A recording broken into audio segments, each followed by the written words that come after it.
내용을 가지고 믿음의 확실함이라고 하는 제목으로 은혜를 나누려고 합니다. 지금 베드로 사도는 이 베드로 전서, 이 편지를 쓰는데 누구에게 이 편지를 띄우냐 하면 1장 1절에 보니까 예수 그리스도의 사도 베드로는 본도, 갈라디아, 갑바도기아, 아시아와 비두니아에 흩어진 나그네. 자, 여러 지명이 나오지만 한마디로 표현하면 그 로마 시대에, 이 성경 시대에 전 세계에 퍼져 있는 교인들에게 쓰는 편지입니다. 어떤 특정한 교회, 어떤 문제를 가지고 베드로의 도움을 요청하는 어떤 개교회가 아니라 모든 믿는 사람들, 디아스포라 그리스도인들을 향해서 일반적인 그런 의미를 가지고 편지를 쓰고 있다는 거죠. 자, 이 디아스포라 초대교회에 흩어져서 신앙생활하는 사람들의 모습은 어떤 모습이냐? 6절에 보니까 이런 말씀이 기록이 되어 있습니다.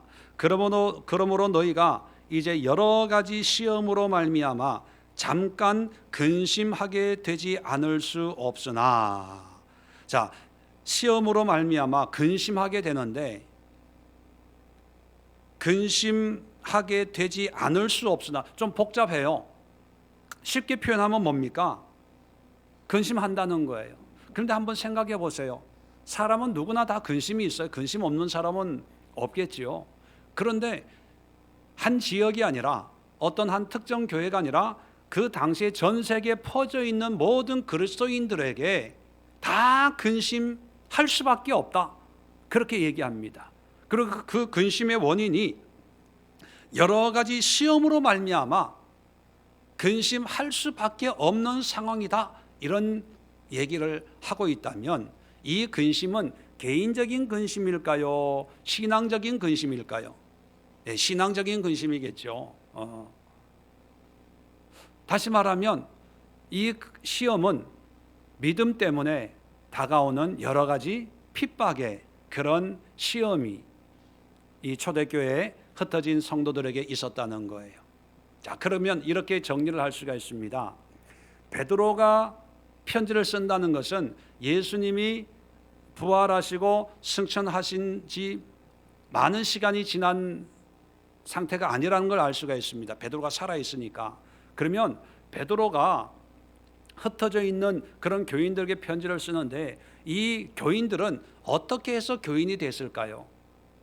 물론 예수님을 목격한 사람들도 있었겠지만, 어떤 전도자들에 의해서 전도가 돼서, 어떤 유대인들도 예수 믿는 사람들도 있었을 것이고, 또 로마 시대 이방인들도 팔레스타인, 이스라엘, 유대 땅에 예수라는 사람이 있는데 그 예수가 하나님의 아들이고 우리의 구세주야, 이런 전도를 받고 믿음 생활 시작한 이방인들도 있었겠지요.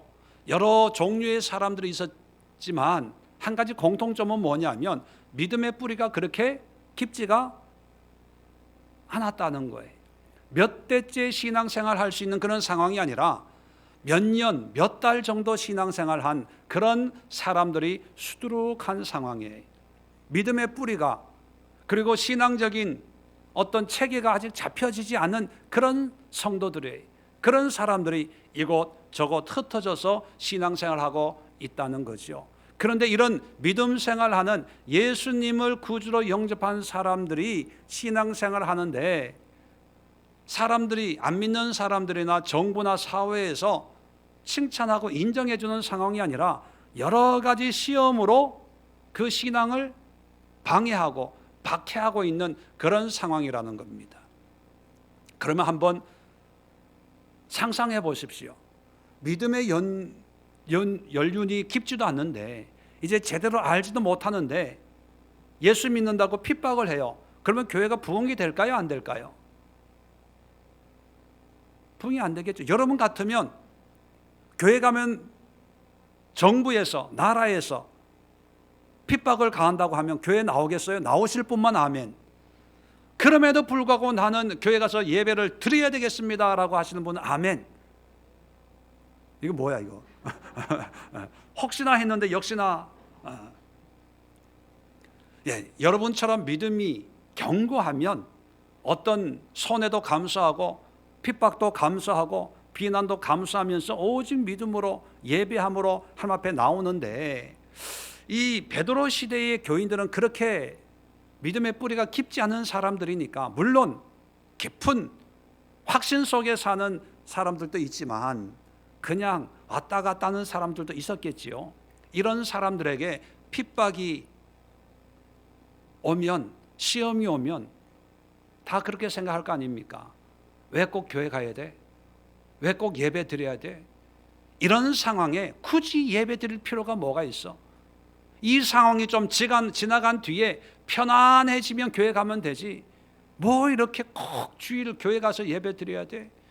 하나님이 거기만 있어? 얘기 들어보니까 하나님은 온 땅에 충만하다고 하니까 그냥 여기서 예배 때우자, 그런 사람들도 있었겠지요.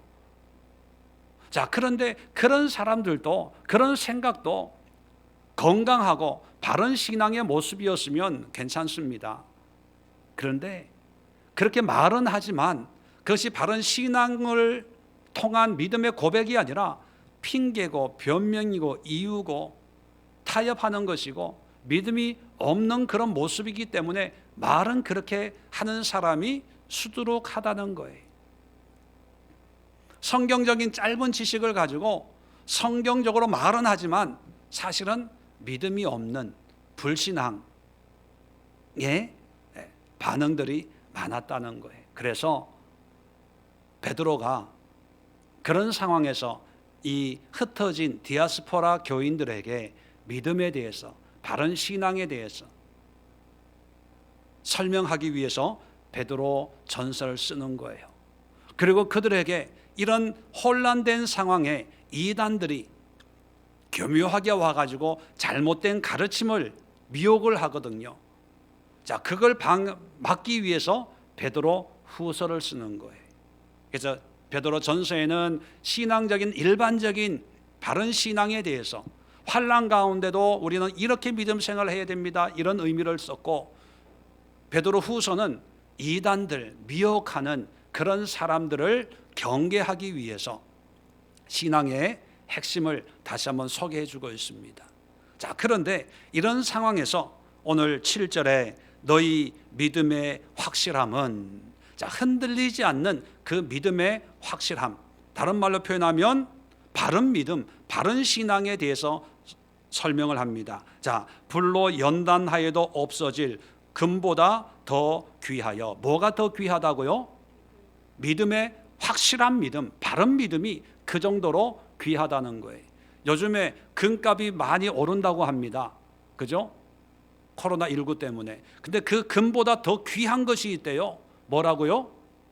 확실한 믿음, 확실한 믿음. 가짜 믿음, 비스무리한 믿음, 이것도 아니고 저것도 아닌 그런 믿음, 믿음의 모양만 있는 그런 믿음이 아니라 믿음의 확실한 믿음이 그렇게 귀하다는 거예요. 자, 그 귀한 그 믿음의 모습이 뭐냐? 예수 그리스도께서 나타나실 때에 칭찬과 영광과 존귀를 얻게 할 것이니라. 이 확실한 믿음만이 예수님이 다시 오실 때, 예수님이 재림할 때 예수님으로부터 칭찬과 영광과 존귀를 얻게 된다는 거예요. 다시 말하면 확실한 믿음이 아니면 이런 칭찬이 없다는 거예요. 자, 그래서 이런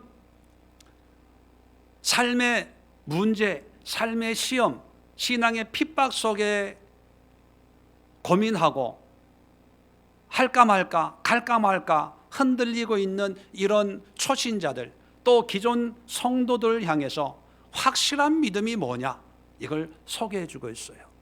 자, 여러분들이 생각하는 믿음이 좋다, 자, 저분의 믿음은 정말 확실해, 정말 좋은 믿음을 가지고 있다, 이렇게 판단하는 기준이 어떤 걸 가지고 판단합니까? 어떤 분들은 직분을 가지고 장로, 그러면 장로 정도 됐으면 믿음이 좋겠네요.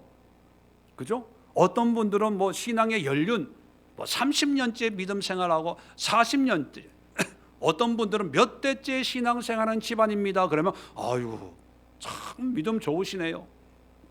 어떤 분들은 봉사하는 것, 어떤 분들은 주일을 성수하는 것, 어떤 분들은 헌금 많이 하는 것, 11조를 뭐 몇 백씩 몇 천씩, 어떤 분들은 뭐 11조를 몇 억씩.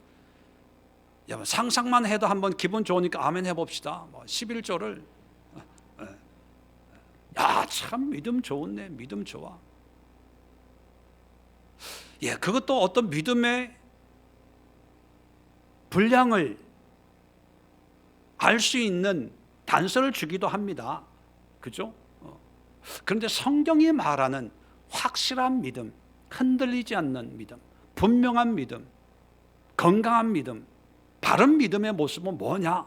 베드로가 세 가지를 말씀해 줍니다. 그 세 가지를 하나씩 살펴보려고 합니다. 자, 8절에 보면 첫 번째 확실한 믿음, 믿음의 확실함이 어떤 것이냐? 자, 8절 밑줄 그으세요. 예수를 너희가 보지 못하나 사랑하는도다.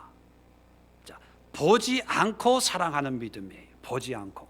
자, 본다 안 본다는 것은 눈으로 확인한다 안 한다의 차원이 아니라 좀 더 이 의미를 넓히면요, 내가 알고 배우고 이해하고 내가 판단해서 내가 생각할 때는 바로 이거야, 어떤 그런 확증을 가지는 것, 그것이 본다는 의미겠죠. 또는 내가 경험하고 내가 체험하고 내가 어떤 간증을 통해서 하나님은 살아 역사하시는 분이다 라고 하는 어떤 체험적인 이런 신앙도 보는 거예요. 경험하는 거. 그런데 그런 은혜를 통해서 믿음 생활하는 것도 좋아요. 그죠? 망했다가 병들었다가 죽음의 문턱까지 갔다가 예수님을 만나서 정말 변화된 삶 사는 것, 이것도 참 은혜가 되지요. 그것도 참 좋은 믿음일 수 있습니다. 그런데 베드로가 얘기하는 믿음의 확실함이라고 하는 것은 뭐냐면, 그런 은혜가 없다 하더라도 경험하지 못했지만 경험한 것처럼, 보지는 못했지만 본 것처럼, 알지는 모르지만 내가 신뢰하고 믿음으로 예수님을 나의 구주로 영접하고 그 예수님을 사랑하는 것이 믿음의 확실함이라는 거예요. 다시 말하면 베드로처럼 예수님의 제자로서 3년 반 동안 예수님을 만나서 말씀을 듣고 경험하고 기적과 이적을 행하는 것을 목격하고 이런 일을 하는 거 보니까, 이런 말씀을 전하는 거 보니까 이분이 하나님의 아들, 우리의 구주다, 이렇게 인정하고 믿는 것도 좋은 믿음이지만, 그러나 더 확실한 믿음은 뭐냐면, 그런 경험이 없어도 예수님이 하나님의 아들이신 것을 인정하고 믿고 그 하나님을, 예수님을 지극정성으로 사랑하고 섬기고 예배하고 헌신하며 순종하는 것이 바로 더 귀한 믿음의 모습이라는 거예요. 여러분들에게는 예수님을 믿는데 어떤 간증이 있어서 예수님 믿으셨습니까? 이런 질문을 해보면 어떤 분들은 그래요. 목사님, 저는요 특별하게 그런 게 없어요. 그렇게 대답하시는 분들이 대부분이에요. 사경을 헤매다가 죽음의 문턱에서 예수님, 환상 가운데 예수님 만나서 변화된 그런 사람보다는 그렇지 못한 사람들이 많아요. 자, 그렇지 못한 사람들은 그래서 자기의 믿음에 대해서 확신이 있어요, 없어요? 없어요. 미직지근하다고 생각해요. 그건 뭐냐면 하도 간증을 많이 들어서 그래. 어떤 이야기들을 많이 들어서 그래. 옛날의 간증은 거의 다 이 끝과 끝에 상황에 놓여 있던 사람들을 많이 세우잖아요. 정말 찢어지게 가난했다가 예수 믿고 축복받은 사람, 사업이 무너지기 직전이었다가 예수 믿고 사업 잘 된 사람, 정말 아무것도 아닌 사람이었는데 예수님 믿고 하나님이 지혜를 주셔가지고 좋은 대학교, 좋은 회사 성공한 사람, 암병 걸려서 죽기 일보 직전에 사형 선고받았는데 기적적으로 치료받아서 예수님 전하는 전도자가 된 사람, 이런 간증, 이런 이야기를 많이 듣다 보니까 나는 그런 게 없는데, 나는 그냥 너무 평범한데, 자, 그러다 보니까 그런 사람은 믿음이 좋은 사람이고 나는 믿음이 없다라고 생각하는 거예요. 그런데 성경은요, 성경은 반대예요, 반대. 내가 경험하고 체험하고 믿는 믿음도 좋지만 그것보다 더 큰 믿음을 성경은 말씀하고 있습니다. 그게 뭐냐면 믿지 않고 보지 않고 믿는 거예요. 이건 제 말이 아니라 예수님의 말입니다. 도마가 예수님의 부활을 안 믿었어요. 내 눈으로 직접 경험하지 못하면 인정을 못하겠다, 이 얘기를 동료들하고 얘기했는데 이것을 영이신 예수님이 다 들으신 거예요. 그래서 승천하기 전에 도마에게 나타나서 야 봐라, 손짝에 만져봐라, 내 옆구에 손 넣어봐라. 그래서 도마가 넣어봤어요. 넣어보고 나서 고백하는 거예요. 야, 주님이 나의 주님입니다. 주님이 나의 하나님입니다. 이런 신앙 고백을 하는 거예요. 그런데 그 신앙 고백하는 것을 끝난 것이 아니라 예수님이 요한복음 27장 29절에 뭐라고 얘기하냐면 예수께서 이르시되 너는 나를 본고로 믿느냐? 보지 못하고 믿는 자들은 복되도다 하시니라. 확인하고 믿느냐? 예, 그것도 믿음이에요. 그런데 보지 않고 확인 안 하고 경험하지 않고 믿는 자들은 복되도다. 더 복이 있다는 거예요. 베드로 사도도 아마 그 현장에 있었을 거예요. 예수님의 말씀을 분명히 들었을 거예요. 자, 그거를 가지고 지금 디아스포라 교인들이 어떤 상황이라고요? 여러 가지 시험으로 근심하고 고통당하고 어려움에 빠져 있어요. 자, 그런 사람들이 하나님을 믿을 때, 기도할 때 어떤 기도를 하겠습니까? 하나님, 감옥에서 속히 나오게 해주세요. 매 안 맞게 해주세요. 핍박 안 당하게 해주세요. 이 고난이 빨리 지나가게 해주세요. 뭐 그런 기도를 많이 하겠지요.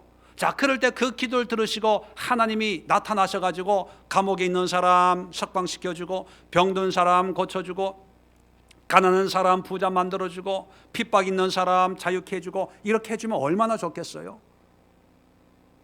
그런데 그렇게 안 해주시는 거예요. 자, 그럴 때 사람들은 기뻐해요, 실망해요? 실망하겠죠. 기도해도 별 수 없네, 교회 나가도 별 수 없네, 하나님 믿어도 별 수 없네, 예수님 믿고 내가 더 고난 당하고 있어, 뭐 이러는 거예요. 그러면서 하나님이 내 기도 응답해 주시면 내가 더 열심히 헌신할 텐데, 순종할 텐데, 이런 마음이 있는 성도들에게 베드로는요, 아니야, 믿음의 확실함이란 네 삶이 바뀌는 것이 아니고, 환경이 바뀌는 것이 아니고, 시험이 없는 것이 아니고, 문제가 해결되는 것이 아니라, 그런 변화, 그런 은혜를 누리지 못하더라도 예수님이 나의 구주이신 것을 고백하고, 그 예수님을 감옥에서 사랑하고, 핍박 가운데 사랑하고, 환난 가운데서 그 하나님을 사랑하고 예배하고 섬기는 것이, 그것이 바로 믿음이야, 이 얘기를 하는 거예요. 이런 말씀이 2000년 전에 디아스포라 교인들에게만 해당되는 것이 아니라 오늘날도 마찬가지가 아닐까요? 오늘날도 입만 열면 믿음을 얘기해요. 교회마다 신앙과 믿음을 얘기합니다. 모든 그리스도인들에게는 믿음의 모양과 모습이 있어요. 그런데 코로나19라든지 삶에 문제가 생기고 시험이 생기고 마음에 걱정, 근심이 들 때 우리는 기대가 있죠. 내가 믿는 예수님이 나의 문제를 해결해 주시면 얼마나 좋을까? 사업을 잘 되게 해주시면 얼마나 좋을까? 코로나 안 걸리게 해주시면 얼마나 좋을까? 근데 그 기대가 믿음이 되는 거예요. 근데 그 믿음이 무너질 때 이제 우리 신앙도 무너지기 시작합니다. 의심이 들기 시작해요. 반발심이 들리기 시작해요. 내가 교회를 위해서 얼마나 헌신했는데 왜 나에게 이런 어려움이? 그 얘기는 뭐냐면 내 문제 하나님이 해결해 주지 않는다는 거예요.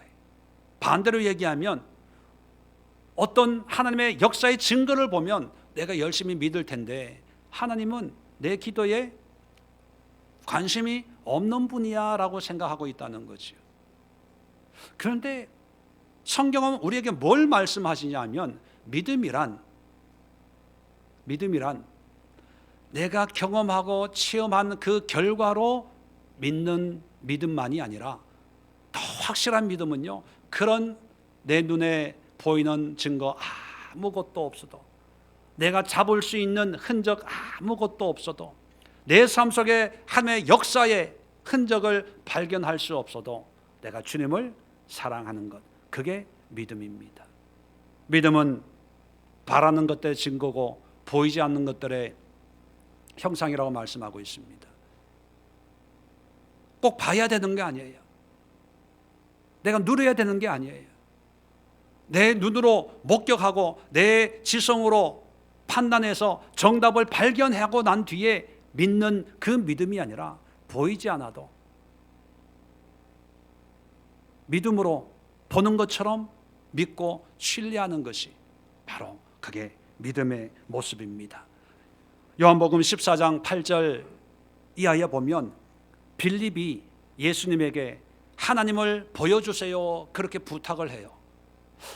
보여달라는 거죠. 그러면 더 잘 믿고 헌신하겠다는 그런 고백이겠지요. 이 대답에 예수님은 뭐라고 말씀하시냐 하면 9절에 예수께서 이르시되 빌립아 내가 이렇게 오래 너희와 함께 있으되 내가 나를 알지 못하느냐? 나를 본 자는 아버지를 보았거늘 어찌하여 아버지를 보이라 하느냐? 나를 본 자는 아버지를 봤대요. 여러분, 예수님의 모습과 하나님의 모습이 같다는 의미일까요? 예수님은 사람이에요. 사람. 육을 가지고 있고 눈, 코, 입이 있고 머리도 있을 것이고, 그죠? 체격도 있을 거예요. 그런데 하나님도 그렇게 생겼을까요? 아니에요. 영이신 하나님과 육을 가지고 있는 예수님은 달라요. 달라. 그런데 예수는 왜 나를 본 자는 하나님을 보았다 이렇게 말씀하실까요?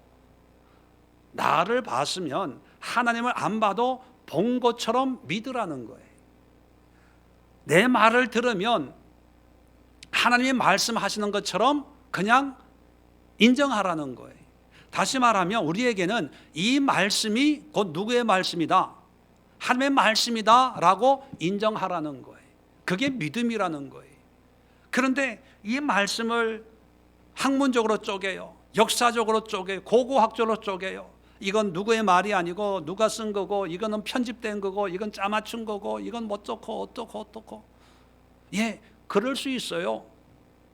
그러나 분명한 것은 그럼에도 불구하고 하나님이 주신 이 말씀은 하나님이 그 사람들을 통해서, 그 저자를 통해서, 그 저자의 생각과 그 저자가 가지고 있는 환경과 그 시대의 상황 속에 하나님이 그 저자를 통해서 기록하라고 하신 하나님의 말씀이라는 거예요.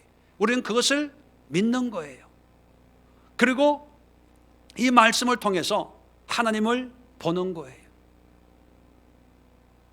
이 말씀을 통해서 예수님이 나의 구주인 것을 믿고 사랑하는 거예요. 이게 믿음이에요.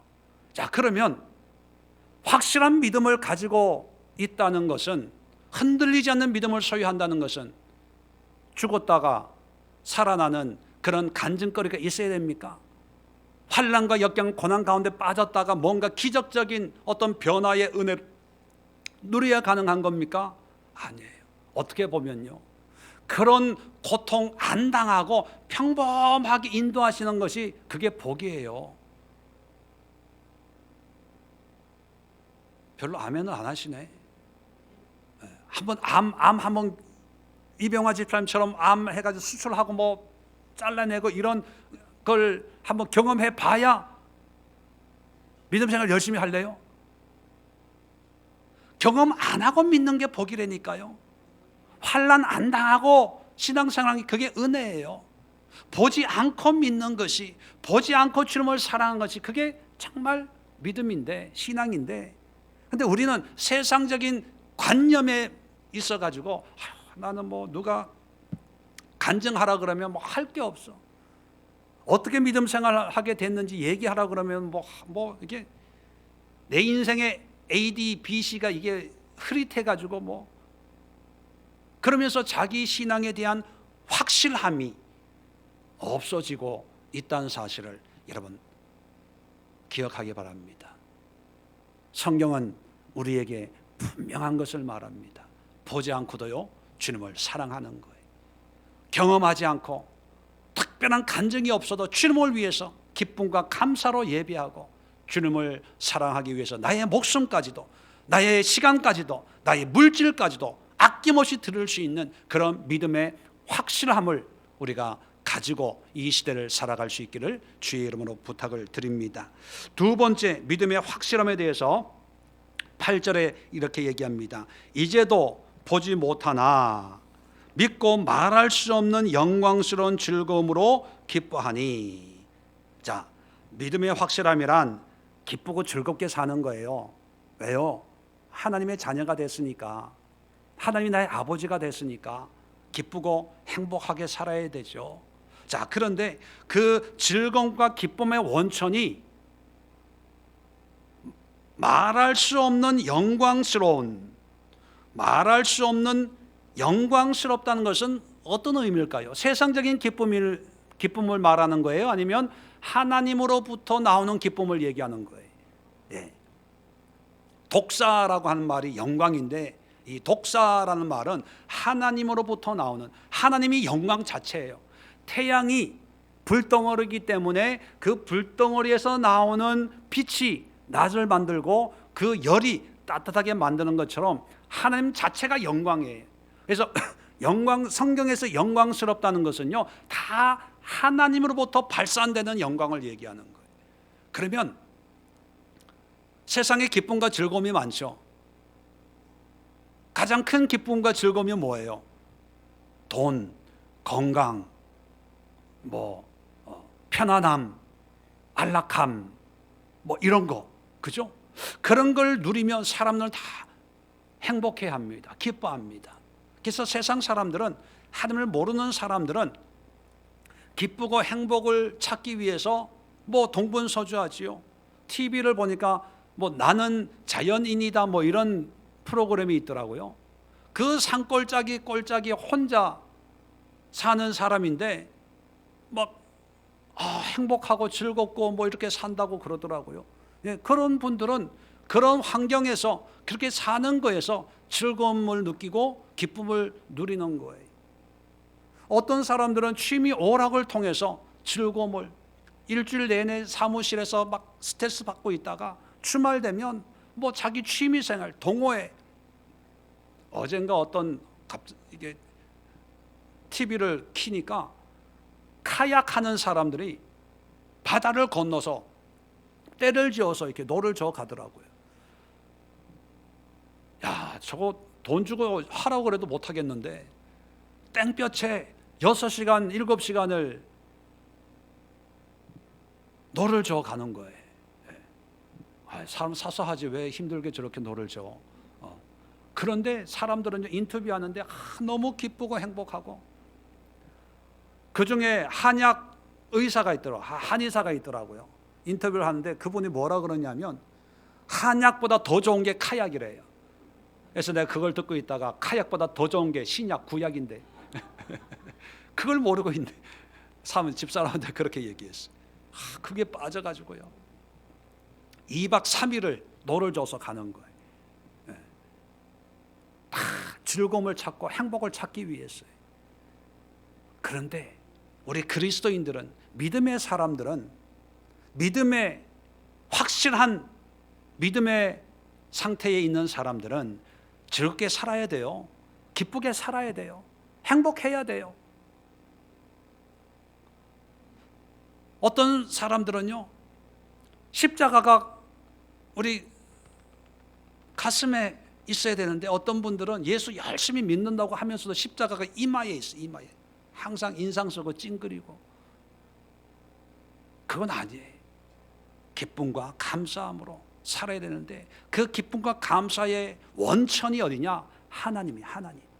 영광스러운 즐거움과 기쁨으로 살아야 된다는 거예요. 영광스럽다는 것은요 신앙적인 거죠. 기도가 기쁘고 즐겁고, 예배가 기쁘고 즐겁고, 찬양이 기쁘고 즐겁고, 하나님 앞에 헌신하고 순종하고 이웃을 내 몸처럼 사랑하는 것이 기쁘고 즐겁고, 이웃 가운데 가장 가까운 이웃이 누굽니까? 배우자죠, 배우자. 남편을 섬기는 게 너무 기쁘고 즐거워야 돼요. 이해가 되시는 분만 아멘. 그러면 아내들이 불평해요. 자, 남편들이요, 아내를 내 몸처럼 사랑하는 것이 너무 감격스럽고 하나님 왜 너냅니까? 내가 무슨 복을 타고나가지고 이런 아내를 내가 사랑하고 섬길 수 있는 이런 기회를 나에게 주셨나이까? 성원이 만극하옵나이다. 이래야 된다니까요. 믿으시는 분만 아멘. 다시 한번. 왜요? 그것이 하나님이 우리에게 말씀하는 거잖아요. 아내는 남편을 사랑하고 존경하고, 남편은 아내를 사랑하고, 예수님이 교회를 사랑한 것처럼 사랑하는데 어떻게 사랑하라고요? 자기 목숨을 준 것처럼. 그러면 영광스러운 즐거움과 기쁨이라는 것은 하나님의 말씀에 순종함으로 그것을 누릴 수 있어야 돼요. 지금 상황이 어떤 상황이라고요? 믿음 때문에 여러 가지 시험으로 핍박을 당하고 있어요. 어려움을 당하고 있어요.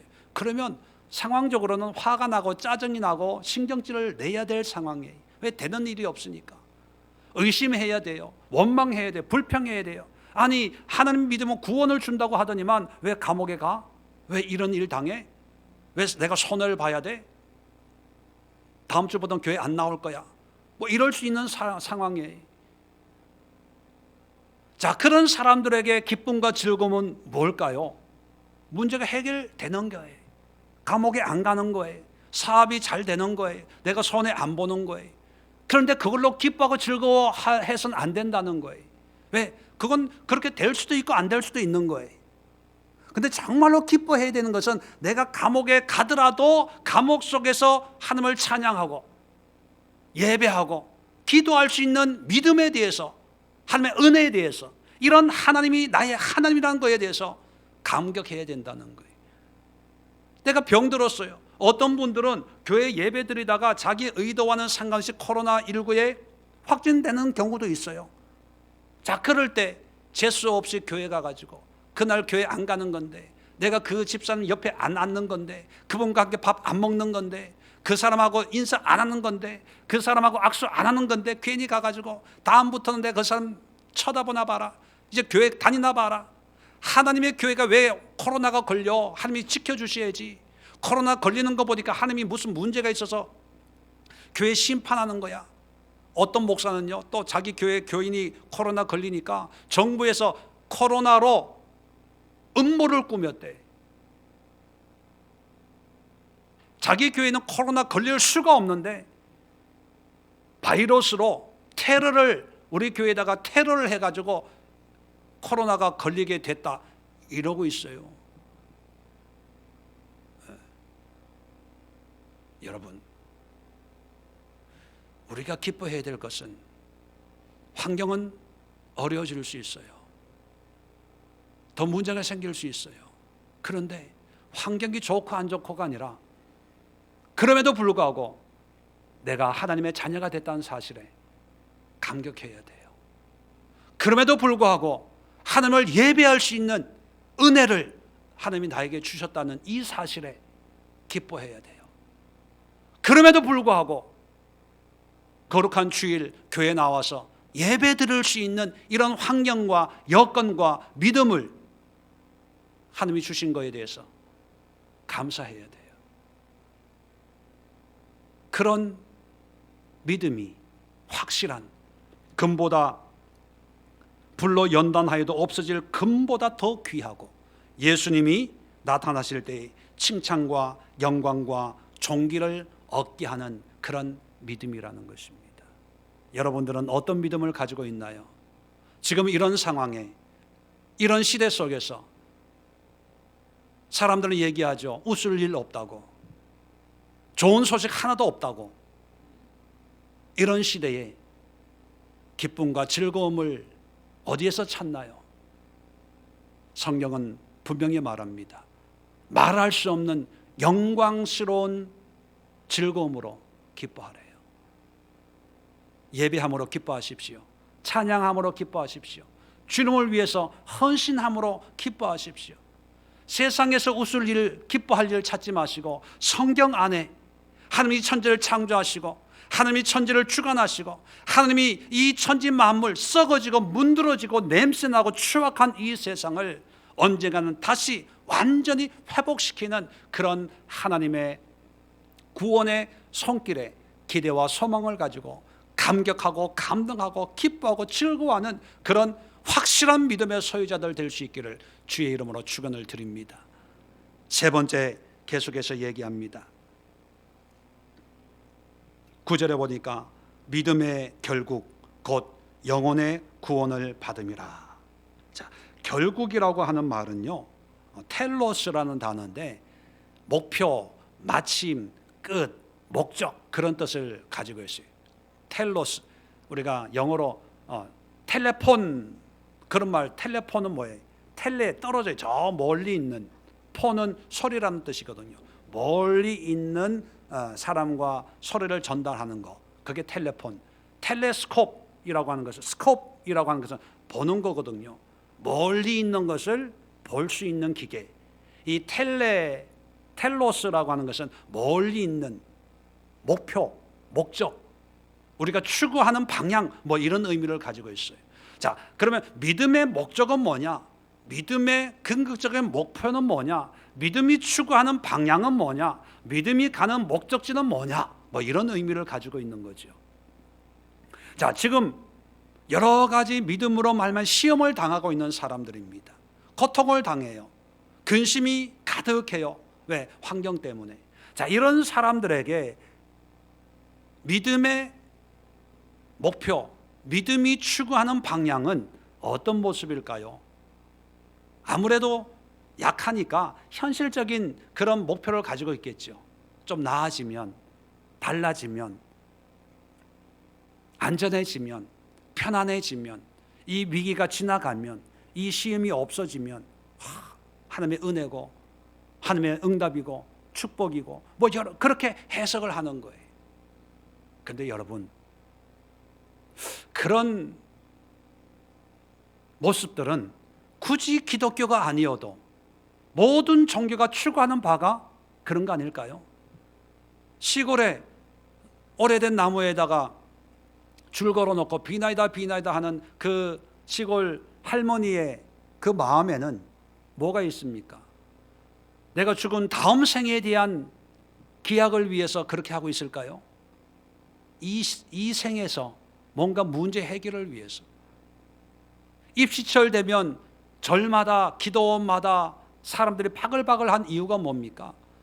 이 땅의 문제를 위해서, 이 땅의 어려움을 해결하기 위해서, 우리 인간의 나약함을, 연약함을 어떤 초월적인 누군가에게 도움을 구하는 것이 바로 그게 종교의 모습 아니겠습니까?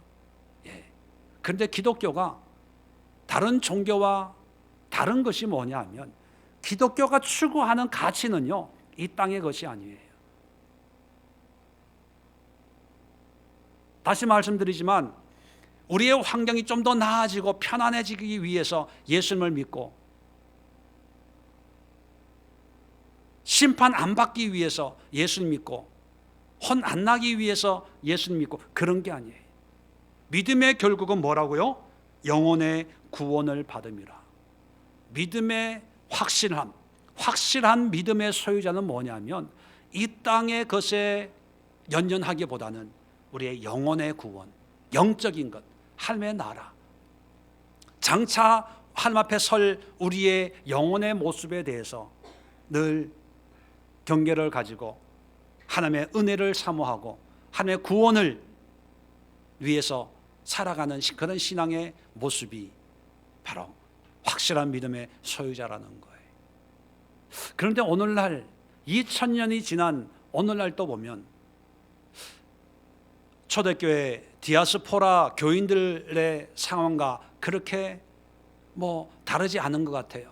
그들도 시험이 있으니까, 환난이 있으니까 현실적인 문제에 연연해 하는 것을 보고 베드로가 아니야, 우리가 추구하는 그런 믿음의 결국은 현실이 아니라 영혼의 구원이야 라고 얘기했듯이 오늘날도 똑같이 베드로 사도가 우리의 현실을 본다면 아니야, 믿음의 결국은 코로나19가 아니고 사업이 아니고 가정이 아니고 자녀가 아니고 너의 건강이 아니라 너의 영혼의 구원이야, 이렇게 말씀하신다는 거예요. 믿으시면 아멘. 그러면 우리의 관심은 현실이 아니라 어디에 가 있어야 됩니까? 내 영혼에 가 있어야 돼. 내 영혼.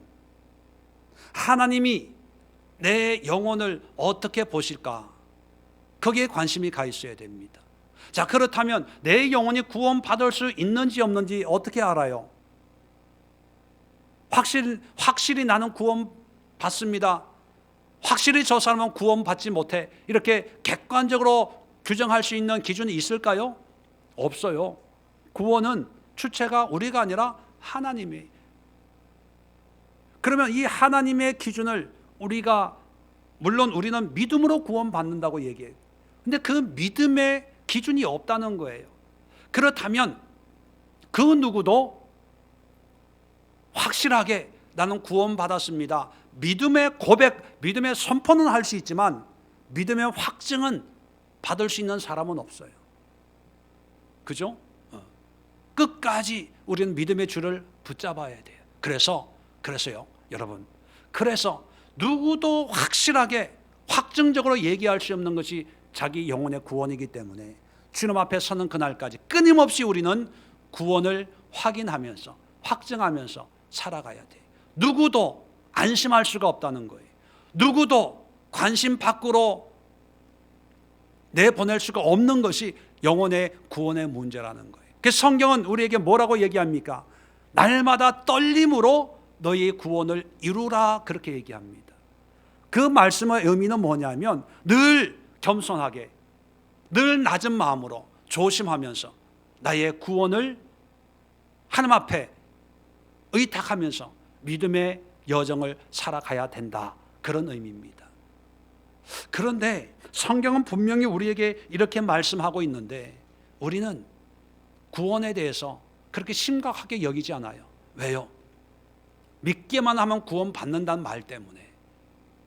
그리고 구원은 옛날에 교회 처음 나갔을 때, 영접 기도할 때, 처음 전도 받을 때 회개하고 이제는 예수님을 믿음으로 구원받은 줄 믿습니다, 이런 기도 한번 따라 했다고 그냥 나는 믿으니까, 기독교이니까 구원 받았다고 스스로 착각에 빠지고 있습니다. 분명히 말씀드리지만 저의 구원도 마찬가지고 여러분의 구원도 그 누구도 확증할 수 있는 사람은 없어요. 확증 못해요. 단지 예수님을 믿음으로 구원받는다는 믿음을 가지고 가는 거지요. 근데 그 믿음이라는 게 어떤 믿음이냐? 믿음의 확실한 믿음이 아니면 예수님의 칭찬과 인정을 받지 못한다는 얘기는 뭘까요? 구원이 없다는 얘기예요. 여러분, 심각한 거예요. 심각한 거. 아무리 목사로 목회를 10년, 20년, 30년 했다고 해서 구원받는 게 아니에요.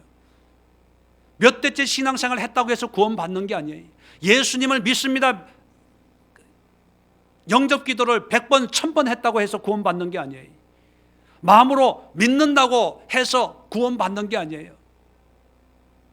마음으로 믿는다는 게 뭔지를 어떻게 증명합니까? 여러분이 믿는다고 하는 그 믿음 어떻게 증명할 거예요? 성경으로 증명할 수 있으면 괜찮지만 대부분이 증명하지 못할 거예요. 그냥 믿는데. 믿습니까? 아멘. 여기는 다 구원받겠네. 그런데 구원받는 자가 많다 그래요? 적다 그래요? 한국 교인들이 몇 명입니까? 많아요? 적어요? 전 세계적으로 보면 모든 기독교인들 다 구원받을까요? 여러분 그렇게 생각합니까? 저는 그렇게 생각 안 해요. 제 자신의 구원도 믿지만 확증은 못해요. 그래서 어떻게 살아가야 됩니까? 늘 떨림으로, 하늘을 경외함으로, 하나님, 저는 죽을 죄인입니다. 내 영혼을 불쌍히 여겨주세요. 하나님의 은혜 없이는 선한 일을 한 가지도 행할 수 없는 그런 연약한 인생입니다.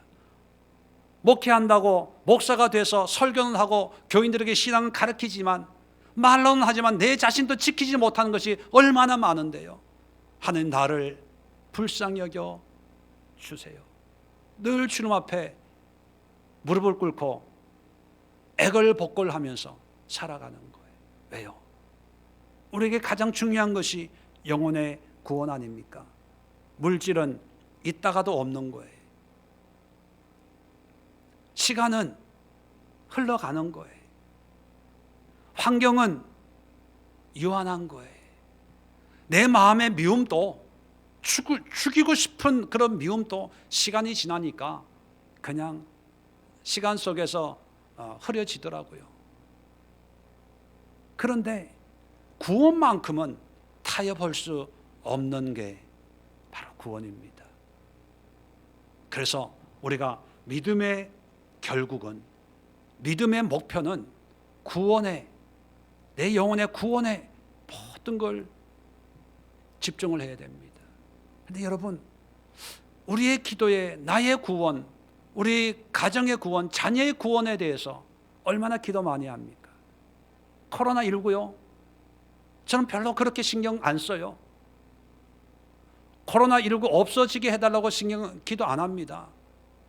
오히려 코로나19 금요 예배 나오신 분들은 잘 아시겠지만, 코로나19를 통해서 복음이 전파되고, 코로나19를 통해 우리의 믿음이 더 견고해지고, 코로나19를 통해서 이 시대를 이겨낼 수 있는 그런 신앙으로 준비해달라고는 기도하지만, 코로나19, 여러분, 코로나19 없을 때하고 있을 때하고 우리가 뭐 달라진 게 뭐가 있어요? 코로나19 없을 때 우리 신앙의 모습과 코로나19가 생기고 나서의 우리 신앙의 모습이 뭐 얼마나 달라져 있습니까? 마찬가지로 코로나19 속에 있다가 백신이나 치료제가 개발이 돼가지고 코로나19를 극복할 수 있게 됐다고 한들 우리의 신앙이 뭐 달라지는 게 있을까요? 똑같아요. 여전히 습관적으로 교회 나오고, 습관적으로 성경 보고, 눈 감고 있고 졸고 있고, 딴 생각하고 있고, 핸드폰 하고 있고, 세상의 염려 걱정 근심하고 있고, 먹고 살이를 걱정할 수 있고, 똑같아요.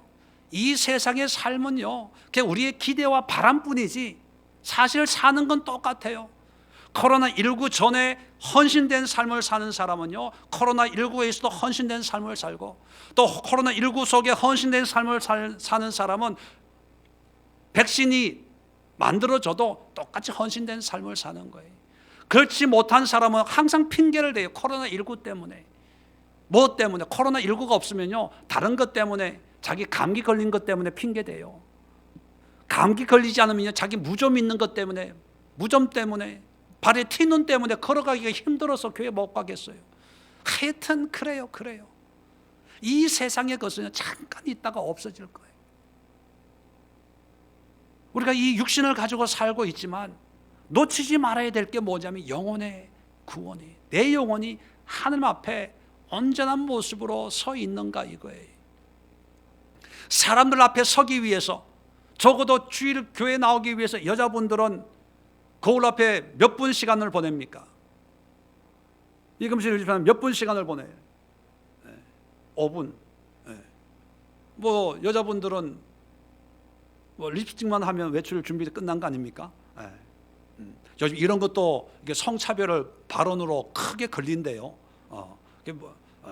말 조심해야 돼.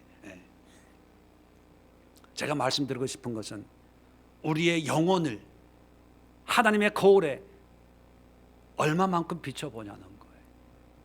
거울은 하루에도 몇 번씩 보잖아요, 외출하기 전에. 근데 우리의 영혼은 몇 년에 한 번 비춰봅니까?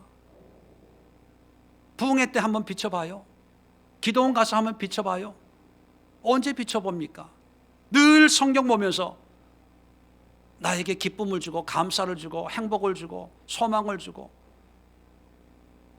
축복을 약속하고 이 땅의 미래를 약속하고 뭐 이런 거에만 관심을 가지지, 우리의 영혼에 대한, 내 영혼의 상태에 대한, 내 영혼이 하나님 앞에 얼마나 썩은 문드러지고 아무것도 아니고 겉으로는 멀쩡하고 넥타이 매고 양복 입고 사람 앞에 이렇게 서 있지만 내 영혼은 정말 하나님 앞에 오물과 냄새나고 썩어서 비틀어져서 문둥병처럼 뚝뚝뚝뚝 떨어지는 그런 모습으로 있는데도 불구하고 사람들 앞에 괜찮게 보인다고 하루하루 살아가는 그런 모습은 아닐까요?